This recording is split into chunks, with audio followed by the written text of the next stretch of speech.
Selamat pagi Bapak Ibu Saudara sekalian, Shalom. Tuhan Yesus berkati kita, yang setuju katakan amin ya. Senang hari ini saya punya kesempatan pertama kali berjumpa dengan Bapak Ibu di tempat ini. Ini kedatangan saya pertama kali di jemaat di tempat ini dan saya berdoa supaya kasih karunia Tuhan memelihara hati dan hidup Anda. Yang setuju katakan amin ya.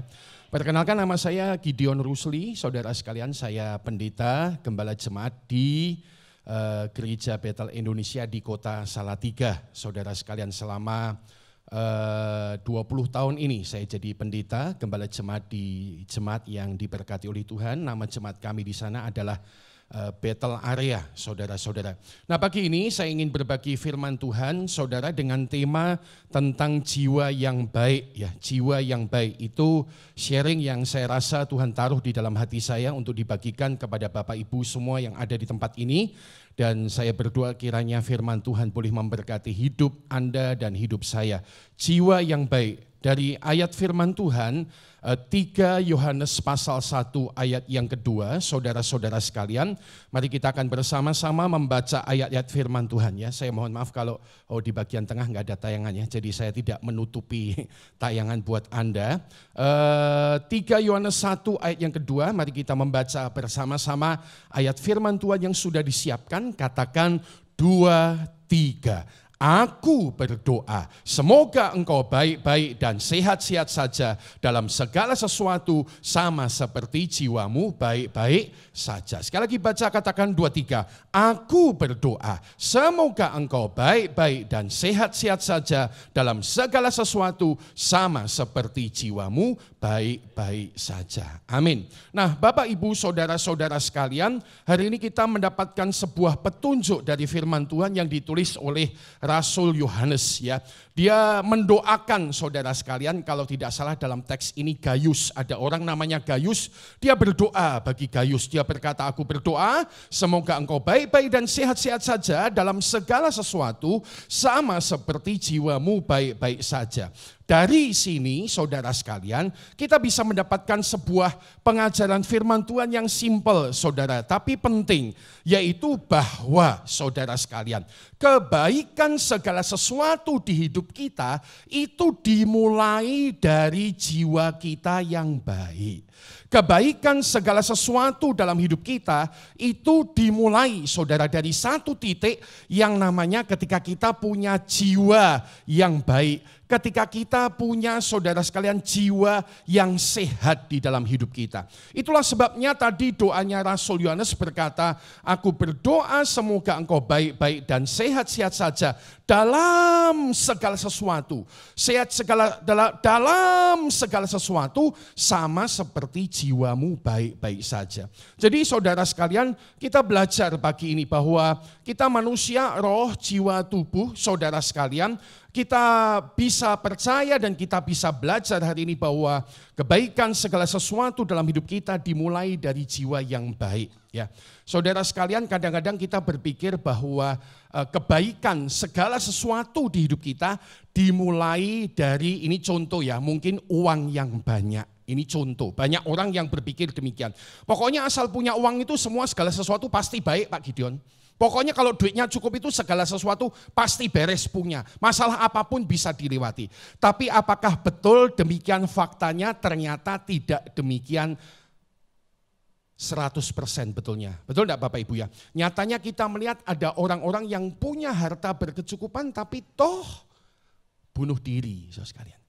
Berapa banyak kita dengar bahwa beberapa tahun ini, saudara sekalian, kadang-kadang kita membaca adanya artis-artis Korea, saudara sekalian, yang mungkin punya kecukupan banyak harta, benda, segala hal yang luar biasa di hidup mereka. Kita memperkirakan orang seperti itu pasti udahlah hidupnya enak, nggak ada masalah, hidupnya baik, saudara sekalian. Tapi ternyata kita menemukan ada fakta-fakta orang-orang yang kaya, saudara sekalian, bahkan bunuh diri, mengakhiri hidupnya. Kenapa? Sebab kebaikan itu ternyata tidak dimulai dari uang yang banyak, tapi jiwa yang baik itulah pusatnya, sumbernya, saudara sekalian. Atau yang kedua, kita berpikir bahwa orang itu kebaikan di hidupnya dimulai kalau dia punya intelektual tinggi. Nyatanya juga tidak, saudara sekalian. Fakta menunjukkan bahwa Ada orang-orang yang begitu pintar bahkan sampai strata S3 dalam pendidikannya, doktor. Dia toh membunuh diri. Beberapa tahun lalu saya baca berita ini di sebuah kota, di sebuah universitas. Ada orang yang pintar, saudara sekalian. Kita berpikir orang kalau pintar, intelektualnya itu bagus, maka semua akan beres. Semua mesti baik. Kalau ada masalah apa saja dia pasti bisa tangani. Tapi ternyata tidak seperti itu kebenarannya. Faktanya ada orang pintar, bahkan bukan tidak mungkin banyak orang pintar yang membunuh diri, saudara sekalian. Saudara-saudara tahu dengan peristiwa yang ada di sekitar Anda ya, saya rasanya tidak perlu menyebutkan, tapi ini merupakan fakta. Bahkan saudara sekalian, apa namanya ya saudara sekalian, kalau kita harus jujur, bahkan kebaikan segala sesuatu itu tidak dimulai, atau kebaikan segala sesuatu itu tidak dimulai karena dia seorang pendeta. Saudara sekalian, khotbah saya ini berasal dari sebuah kegelisahan. Ketika setahun lalu ada pendeta di Amerika usia 30 tahun bunuh diri. Saya tuh nggak habis pikir, ada orang yang pelayanannya seperti saya, ya seharusnya hidupnya penuh firman Tuhan, ya perkiraannya memang kuat, walaupun saya juga sadar pendeta itu manusia. Tapi setahun lalu ada yang bunuh diri, menembak dirinya usia 30 tahun. Setahun sebelumnya, ya kalau tidak salah, mohon maaf menyebutkan namanya, Andrew Stockton, 45 tahun membunuh dirinya. Saya nggak habis pikir, gimana ada orang-orang yang menurut kita di dunia pelayanan dia punya banyak mungkin kesempatan menjadi kuat, ternyata dia mengalami, saudara, bahkan kasus-kasus bunuh diri. Maka Tuhan kemudian mulai ingatkan dari firman Tuhan ini, kebaikan segala sesuatu itu dimulai dari jiwa kita yang baik. Kalau jiwa kita baik, segala sesuatu di hidup kita bisa jadi baik. Yang setuju katakan. Coba cek video 4 menit ini, Anda tahu tentang Nick Vujicic, boleh diputar sebentar oleh tim multimedia ya. Saudara sekalian, Anda tahu kisah hidup orang ini. Mohon maaf kalau di sini agak tertutup ya. Tahun 82 lahir tanpa tangan dan kaki, ini video ada di YouTube. Dan hidupnya begitu susah sejak kecil. Tapi hari ini orang ini, saudara sekalian, telah menginspirasi banyak orang dalam hidupnya. Tentu lahir tanpa tangan dan kaki itu menjadi sesuatu yang menghancurkan hati, menyusahkan. Bahkan ibunya membutuhkan waktu 3-4 bulan sampai dia bisa pulang ke rumah. Karena ibunya bilang, bawa pergi, aku gak pengen lihat anak ini. Jadi ini sudah ditolak sejak kecil. Butuh 3-4 bulan ibunya bisa menerima dia, saudara sekalian. Dan bertumbuh dengan sangat berbeda, tidak pernah mudah. Mental, emosional, dan fisiknya berjuang dengan sangat kuat. Tapi saudara sekalian, dia terus mengalami bullying dari anak-anak yang lain ya, diolok-olok, direndahkan. Anda tahu kisah orang ini ya. Sampai umur saudara sekalian 10 tahun dia sudah berpikir mau bunuh diri ya. Gak usah butuh lama-lama. 10 tahun sudah pikirannya coba bunuh diri. 10 tahun sudah pikirannya bunuh diri ya. Tidak merasa tidak bernilai, merasa jadi beban, tapi saudara sekalian, orang tuanya memberikan makanan yang baik bagi jiwanya. Orang tuanya memberitahu bahwa dia bisa mencapai segala sesuatu kalau kamu mau mencobanya. Jadi dia mulai mencoba untuk berenang, saudara-saudara sekalian. Dia mulai mencoba untuk memancing. Dia mulai mencoba untuk surfing, ya.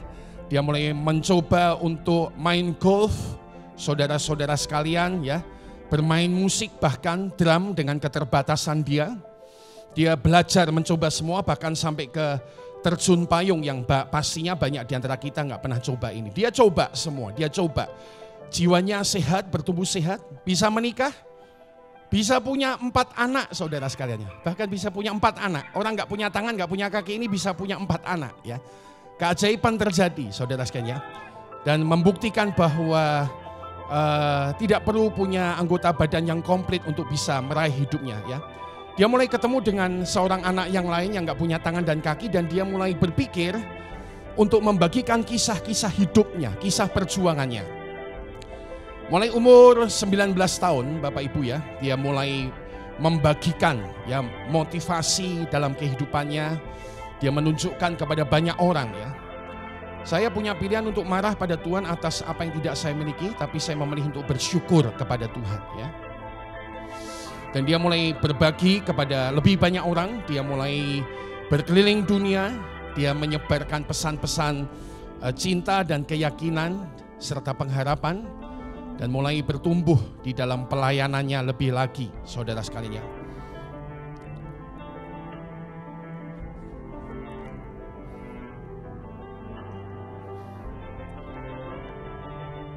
Dan saudara-saudara sekalian, inspirasinya terus berkembang di seluruh dunia. Dia berkata, jika kamu tidak dapat mendapatkan keajaiban, jadilah keajaiban itu sendiri. Jadilah keajaiban itu sendiri. Dan dia berkeliling banyak tempat membagikan kisah hidupnya. Bahkan dalam beberapa seminarnya ada 100.000 orang hadir. Sampai 100.000 orang hadir, saudara sekalian. Betapa dia menjadi sebuah berkat yang besar pada masa kini bagi banyak orang yang sudah sempat kehilangan pengharapan. Dia mendirikan organisasi yang bernama Hidup Tanpa Anggota Badan maksud saya, dan melawan bullying, mengkampanyekan melawan bullying. Ya, saudara-saudara sekalian, ini sebuah contoh tentang jiwa yang baik. Kita beri tepuk tangan buat Yesus Kristus, saudara sekalian. Yang penting Yesus Kristus.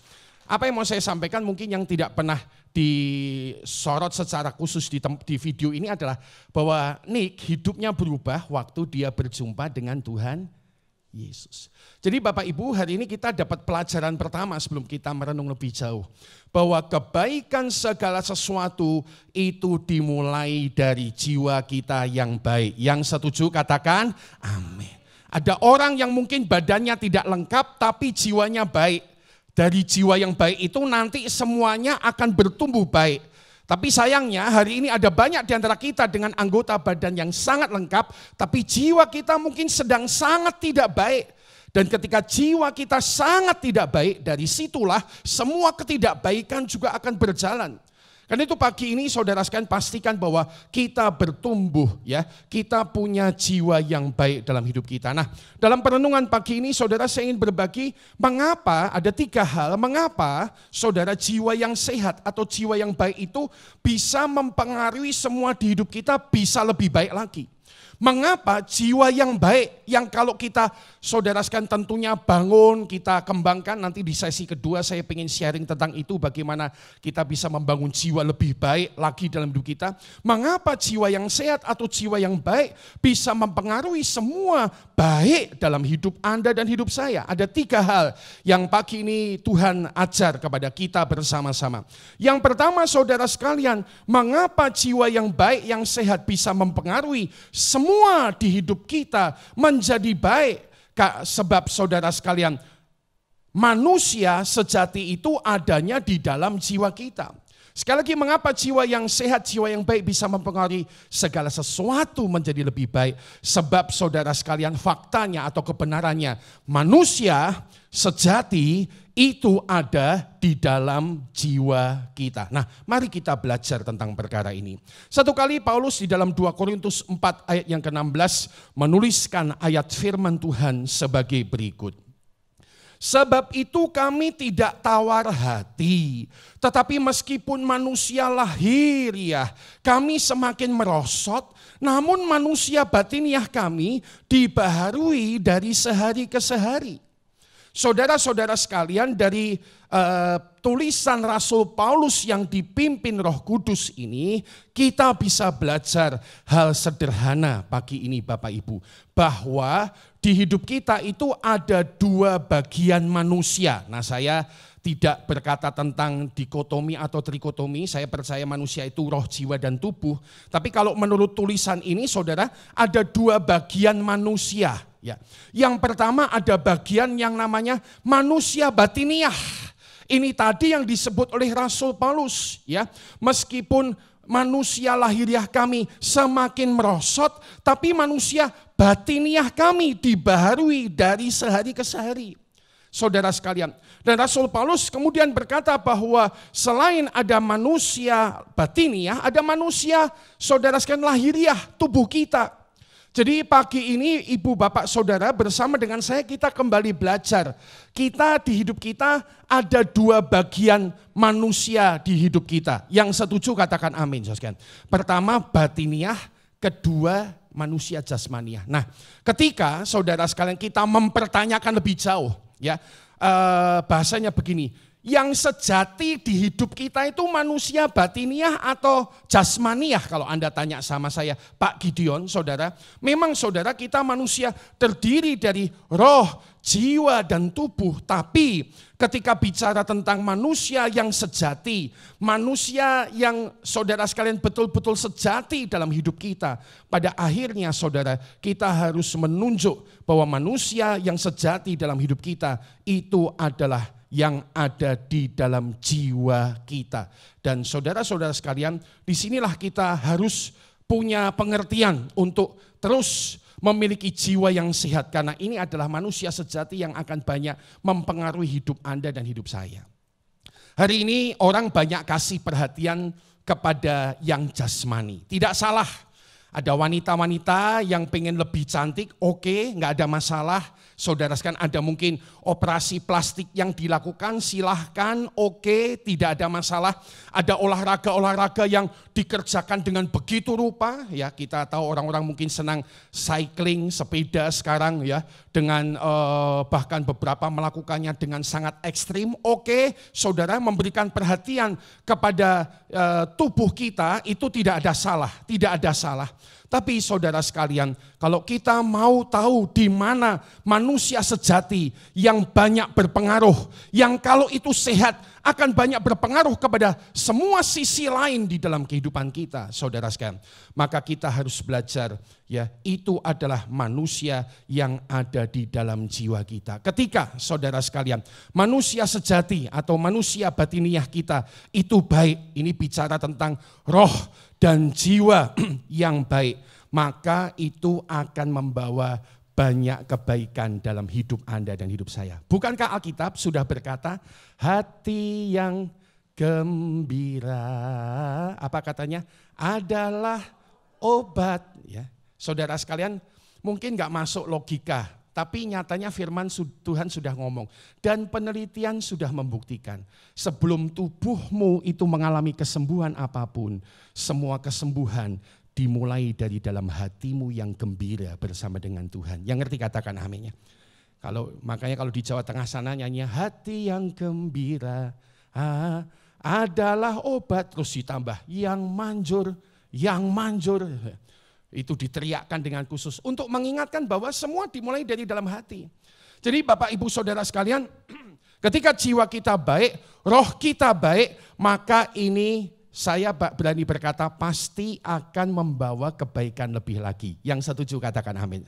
Satu kali saya ketemu dengan wanita tua ini, usia 75 tahun. Mohon maaf, dia tulang punggungnya mengalami skoliosis, huruf S. Ya, dan huruf S-nya itu udah parah, membuat wanita 75 tahun ini saudara sekalian membungkuk ke bawah dan bengkong begini. S-nya kelihatan banget ya.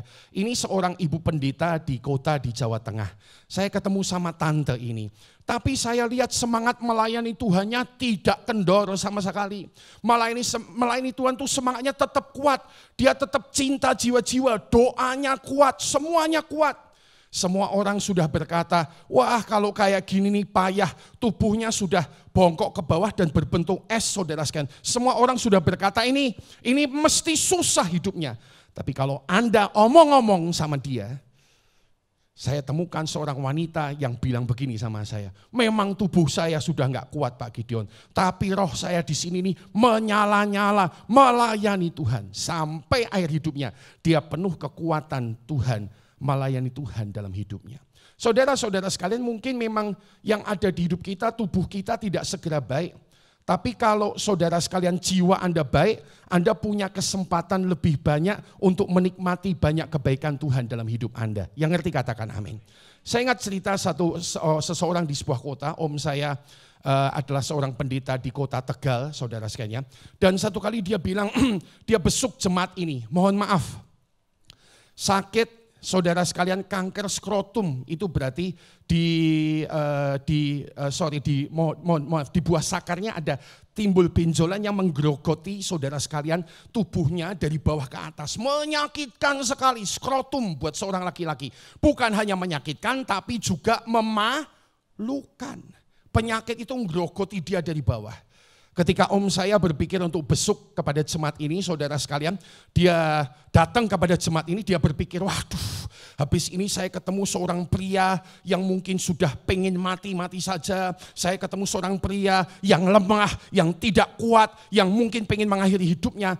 Tapi begitu dia datang, saudara sekalian, ketemu dengan laki-laki ini, dia bicara, dia saksi sama saya. Saya pulang, Gideon. Saya rasanya yang dilayani itu adalah saya, bukan dia. Kenapa?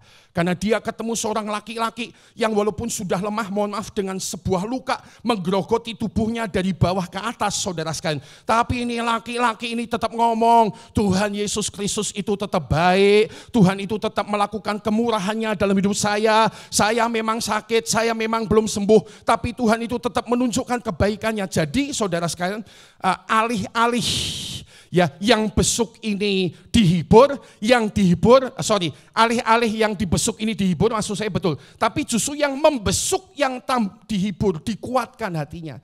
Dikasih sebuah contoh tentang orang yang mungkin secara tubuh lemah, tapi roh dan jiwanya baik. Dan dia akhirnya memang meninggal dunia, tapi waktu dia meninggal dunia, dia tidak meninggalkan kesan yang menyedihkan. Dia meninggalkan kesan tentang seseorang yang punya jiwa yang baik, yang punya kekuatan daripada Tuhan di dalam hidupnya. Saudara, hari ini Anda bisa memilih. Anda punya roh, Anda punya jiwa, Anda punya tubuh. Banyak di antara kita pikirannya adalah tentang tubuh. Tapi sebetulnya manusia sejati itu ada di dalam jiwa kita. Dan ketika jiwa kita baik, Alkitab berkata segala sesuatu di hidup kita juga bisa menjadi lebih baik adanya. Yang setuju katakan amin. 2. Saudara sekalian, mengapa punya jiwa yang baik, jiwa yang sehat bisa membuat segala sesuatu juga baik dalam hidup kita? Saudara sekalian, sebab di jiwa kita itu kita belajar adalah tempat untuk ngambil keputusan. Kenapa ketika kita punya jiwa yang baik, maka segala sesuatu di hidup kita bisa, saudara, terdorong, bahkan kemudian mengalami kebaikan lebih lagi di hidup kita. Sebab di jiwa kita itulah tempat mengambil keputusan-keputusan di hidup Anda dan hidup saya.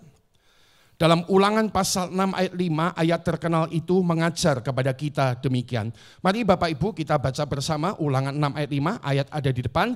Katakan dengan sukacita, katakan 2, 3. Kasihilah Tuhan Allahmu dengan segenap hatimu dan dengan segenap jiwamu dan dengan segenap kekuatanmu. Ini ayat terkenal banget. Tapi Bapak Ibu, biarlah kita hari ini melihat dengan hikmat dari Tuhan.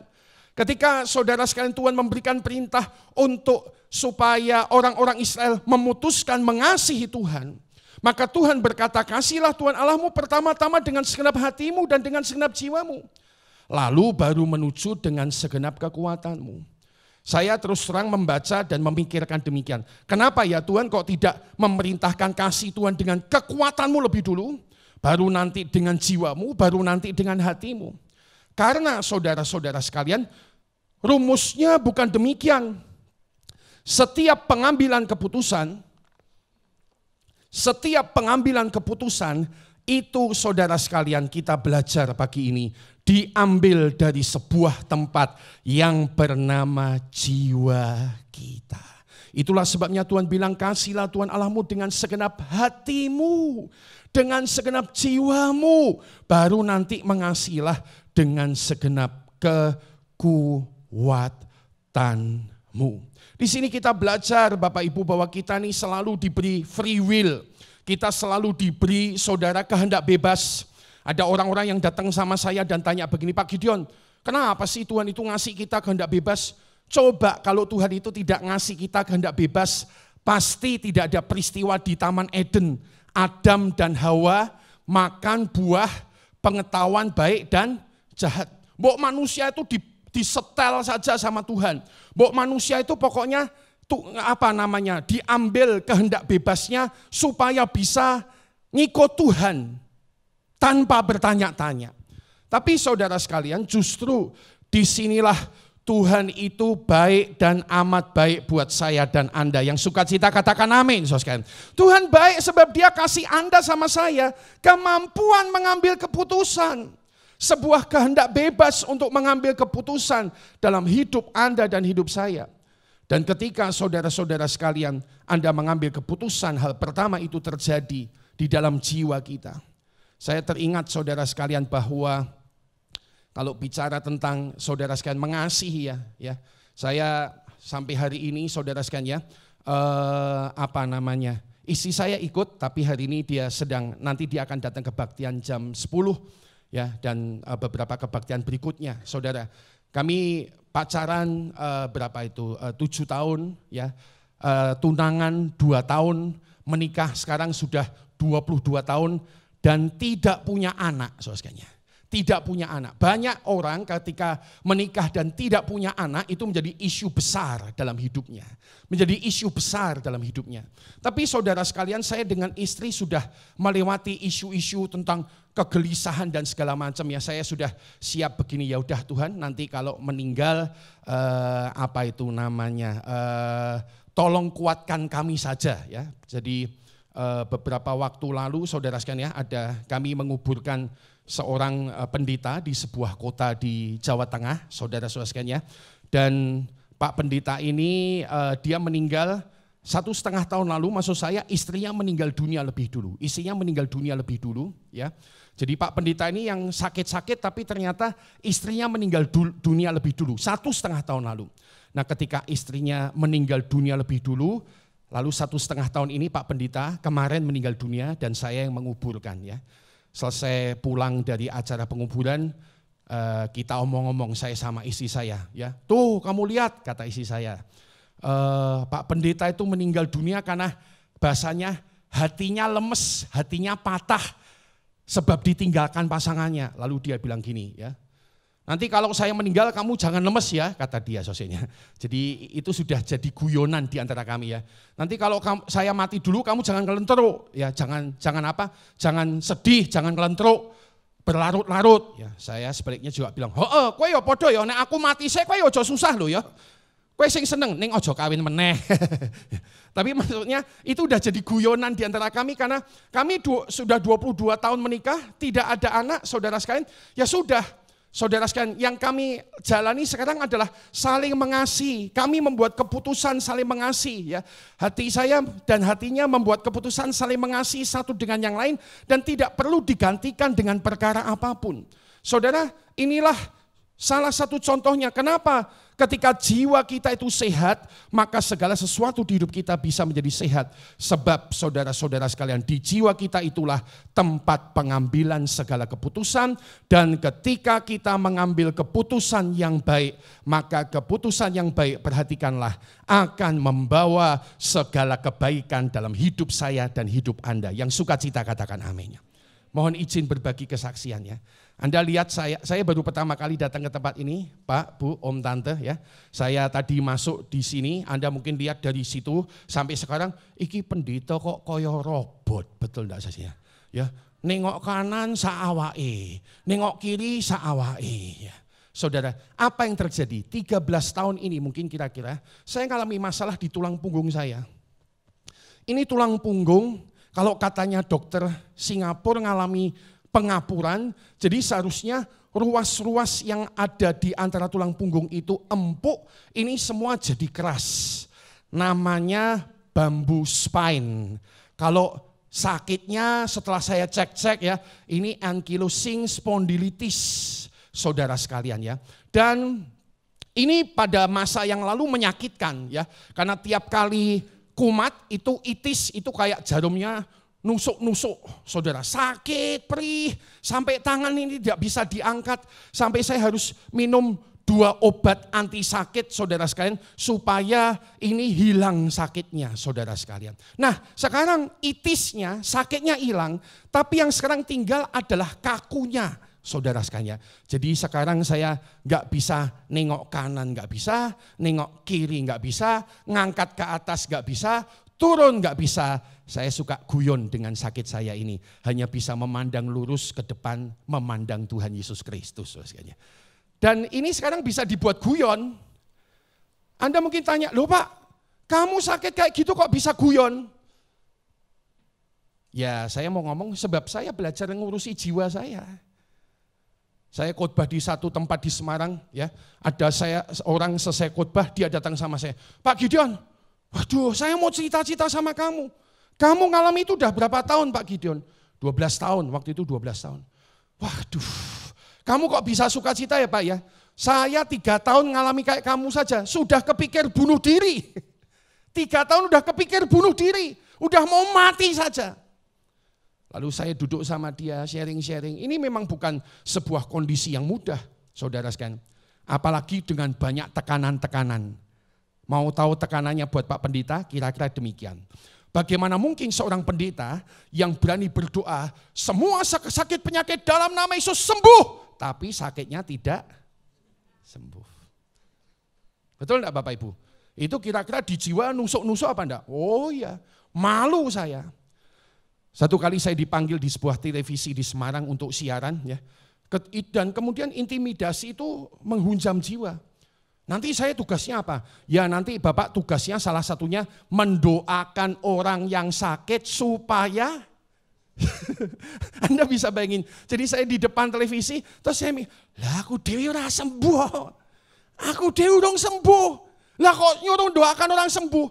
Jadi saya kemudian tanya sama yang di studionya, itu kamu punya kursi enggak yang kalau saya duduk itu langsung bisa muter kiri, muter kanan di bawahnya. Napa Pak? Benora ketok guluku kaku. Loh saudara, saya ngalami tekanan-tekanan di jiwa seperti itu.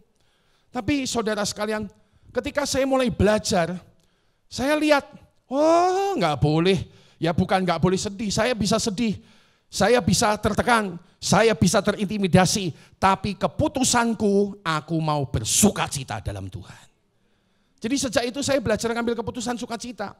Saya jalani yang bisa saya jalani, yang tidak bisa saya jalani, ya sudah. Masih bisa nyetir, nyetir. Masih bisa bepergian, bepergian. Mau nikmati apa, lakukan. Bahkan satu kali saudara sekalian, saya coba pelorotan di waterboom yang tegak begini itu, serut gitu. Saya nyoba, wah ini rak aku ya, wah ini rak ya. Lalu saya coba ya, di bawah sana istri sama mertua saya menunggu saudara sekalian. Lalu saya coba, ya masuk di pelorotan itu, saya melorot, serut, sampai pojok mentok saudara sekalian ya. Ternyata masih bisa, tapi begitu bangun, mertuaku sing ngomong, wes yon, ora usah yon, wes tua ora usah macam-macam katanya. Tapi saya belajar untuk menikmati setiap keadaan dalam sukacita Tuhan. Dan saudara sekalian saya kasih tahu, sejak saya memutuskan untuk lebih banyak bersukacita dengan semua situasi yang ada, walaupun tidak ideal, jiwa yang sehat membuat kita menikmati segala perkara yang baik daripada Tuhan. Saudara-saudara, itulah cara kerjanya. Itulah sebabnya Tuhan ingin saudara sekalian memerdekakan, memberkati hidup jiwa Anda. Sebab disitulah tempat kita mengambil segala keputusan. Hari ini saya percaya Bapak Ibu Anda hadir dengan berbagai macam masalah. Tapi hari ini Tuhan sedang berkata sama Anda, ambil aja keputusan. Apa keputusanmu? Mau susah terus? Silahkan. Mau senang, belajar bersukacita di tengah masalah, silahkan.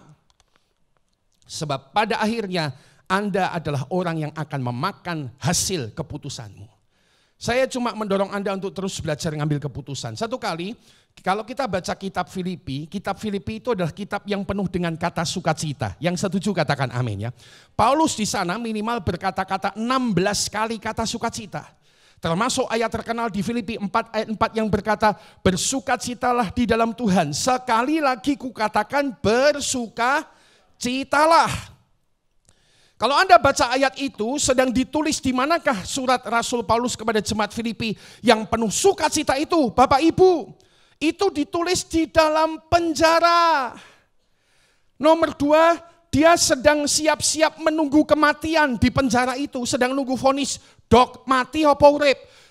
Ditulis di penjara, sedang nunggu vonis kematian. Nomor 3, bahkan di dalam penjara saja masih banyak orang yang ngomong jelek tentang dia, memfitnah-fitnah dia. Itu 3 kondisi di kitab Filipi. Jadi Paulus nulisnya tidak di warung kopi, sedang santai, saudara pakai AC yang enak sama wifi yang kenceng, lagi browsing, lalu dia ngomong bersukacitalah, bersukacitalah. Paulus sedang bicara dari dalam penjara, Paulus sedang bicara saudara menanti kematiannya. Paulus sedang bicara saudara sekalian di tengah-tengah kondisi yang tidak ideal buat dia. Ada orang yang fitnah dia. Tapi hari itu dia adalah orang yang penuh kekuatan dan kemenangan daripada Tuhan. Sebab dia berkata, bersukacitalah. Sekali lagi kukatakan kepada engkau, bersukacitalah. Itulah sebabnya Bapak Ibu yang kedua. Jiwa kita yang baik dan sehat akan bisa mengantarkan kita kepada banyak perkara yang baik dan luar biasa di hidup kita. Sebab kita, saudara, sebab di jiwa kita itulah tempat pengambilan keputusan. Yang ketiga yang paling akhir buat pagi ini, mengapa jiwa yang sehat saudara sekalian, yang baik dapat membuat kita menikmati segala hal yang lebih baik lagi dalam hidup Anda dan hidup saya. Sebab saudara sekalian jiwa kita itu adalah tempat awal Tuhan bekerja. Mengapa kalau jiwa kita itu baik atau sehat, segala sesuatu di hidup kita akan menjadi lebih baik dan juga lebih sehat. Sebab saudara sekalian di jiwa kita itulah tempat awal Tuhan bekerja, tempat awal Tuhan bekerja. Sehingga ketika di jiwa kita menjadi baik, segala sesuatu di hidup kita juga menjadi baik. Dalam kitab Kejadian 2 ayat yang ke-7, semoga Anda bisa lihat ayat di depan, saya bacakan, dikatakan, ya, ketika itulah Tuhan Allah membentuk manusia itu dari debu tanah. Jadi Alkitab cerita penciptaan manusia, manusia sudah dibentuk. Sudah dibentuk dari apa Bapak Ibu? Dibentuk dari debu tanah. Lalu saudara, ini manusia pastinya belum hidup, Anda dan saya tahu. Alkitab bilang dihembuskanlah nafas hidup ke dalam hidungnya, demikianlah manusia itu kemudian menjadi makhluk yang hidup. Kalau Anda membaca di dalam beberapa tafsiran Alkitab, ya, itulah roh Allah, ya, yang dihembuskan ke dalam hidup manusia, ya. Kata bahasa Ibrani dipakai kata ruah, tapi kalau di dalam bahasa Yunani dipakai kata suke. Suke itu menunjuk kepada jiwa. Jadi Tuhan sementara menghembuskan nafas kehidupan, sekaligus Tuhan sedang menaruh jiwa yang sejati. Makanya saudara, ini koneksinya dengan poin pertama tadi. Manusia sejati itu adanya di jiwa kita, saudara sekalian. Dan bayangkan saudara-saudara sekalian, jika kita, saudara-saudara, di hidup kita, Tuhan itu menyentuh kita di jiwa kita. Di jiwa kita Tuhan itu membaharui kita, saudara-saudara sekalian, ya. Kalau saya belajar, ya, ngelihat Alkitab, pola kerja Tuhan itu gimana, ya. Sebelum dia menjamah, saudara sekalian, tubuh kita, saudara. Tuhan itu mengurusi roh jiwa kita. Tuhan mengurusi pikiran, perasaan, dan kehendak kita. Tuhan menyentuh di sana lebih dulu. Tuhan menyehatkan, Tuhan menyegarkan, Tuhan menguatkan di sana lebih dulu. Sebelum dia menjamah perkara-perkara yang lain di dalam hidup kita. Itulah sebabnya Bapak Ibu, kalau pagi ini Anda terus memutuskan dengan saya membangun jiwa kita, saudara sekalian, baik. Kita membuka hidup kita kepada Tuhan. Mungkin kita berkata, ku buka hati untuk jamahanmu, berserah penuh di hadiratmu. Kau ambil alih seluruh hidupku, di altarmu menyembahmu. Ketika kita membuka hati, di sana Tuhan menyentuh jiwa kita. Yang setuju katakan amin, saudara sekalian. Dan jiwa yang dijamah, jiwa yang disentuh oleh Tuhan, itulah yang akan membuat kita mengalami kebaikan lebih lagi di dalam hidup kita. Nanti siang saya ingin berbagi tentang bagaimana cara kita bisa membangun jiwa kita lebih sehat. Tetapi kiranya hari ini Tuhan memberkati kita dengan pengertian ini. Biarlah kita mengerti bahwa sekali lagi saudara sekalian, jiwa yang baik adalah awal dari kehidupan yang baik. Saya berdoa supaya hidup Anda mengalami ketenangan jiwa, kekuatan jiwa yang berasal daripada Tuhan Yesus. Amin untuk firman Tuhan.